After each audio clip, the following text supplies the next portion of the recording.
Thank you, Mr. Chairman. I travel a lot and meet with foreign leaders around the world. And while these programs don't fall under your purview, the best diplomacy we had in the 1950s, 60s, 70s were foreign exchange students. And I meet with a ton of leaders that have come here.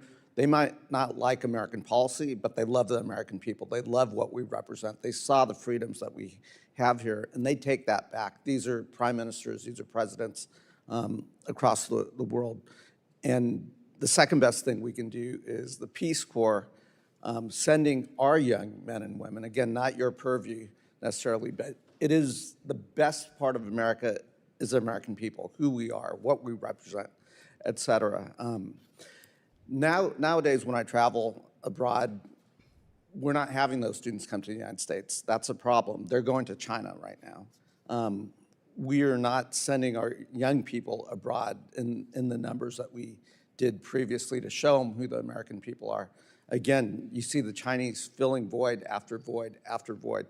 That's why I introduced HR 6428 with my friend from South Carolina, Joe Wilson, and Mr. Chairman, I'm glad that we're going to mark that up shortly.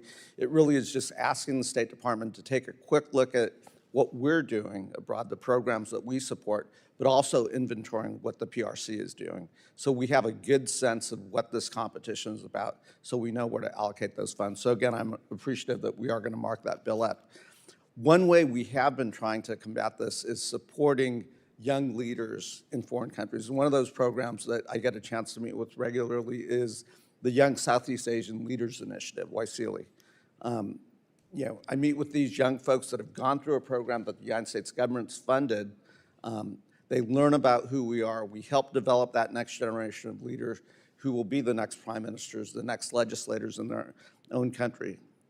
For fiscal year 2026, Congress appropriated $35 million for the YSEALI program. However, as I kind of look at this, only about half of that has currently been posted to the YSEALI program, creating a real disruption in program implementation.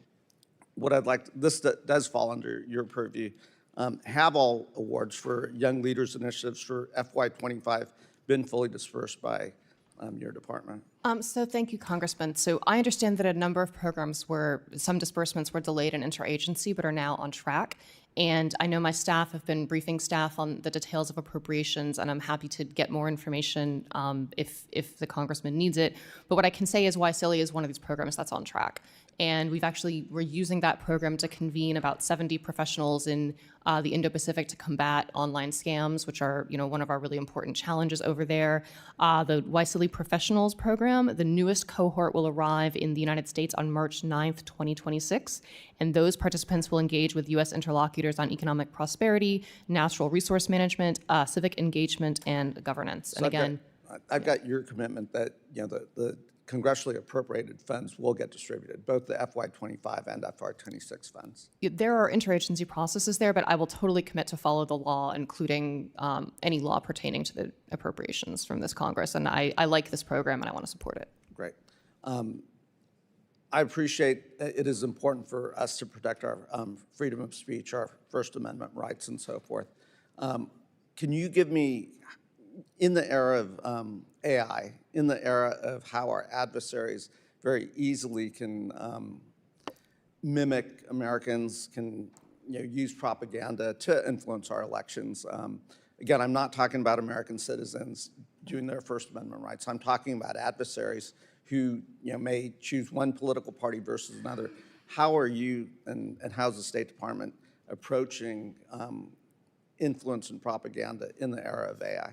So this is really a team effort, and we coordinate closely with our intelligence community. My staff have touch points with them every couple of weeks. I was just out at one of the main intelligence campuses last week getting detailed briefings and engagement on this. We also coordinate closely with the DOW MISO operations that, when I was kind of in the wilderness waiting to be confirmed, I met with prior undersecretaries, and they all said, make sure you have better interagency coordination. One hand needs to know what the other hand is doing, and I've really made that a priority, and it's really made a difference. The other thing we do is we don't censor and we don't suggest censorship and we don't incentivize it, but we do talk to the social media companies companies. They are some of our sentinels on the front lines. They see the incoming bot activity and they can tell us what they're seeing. Can I get your commitment to come back to this committee and give us a briefing on the tools that are necessary to combat what is going to be a challenging playing field? Not only will I commit to any briefing that this committee requests, but I will point to 30 days ago, I submitted a report to this committee, or maybe it was to all of Congress, on our FEME foreign malign influence strategy. And I'm very interested in the AI issue. I think there are some very exciting tools, and I've just dedicated some funds to incentivize development of tools that help individual users discern what's true instead of choking off things the government thinks are adverse.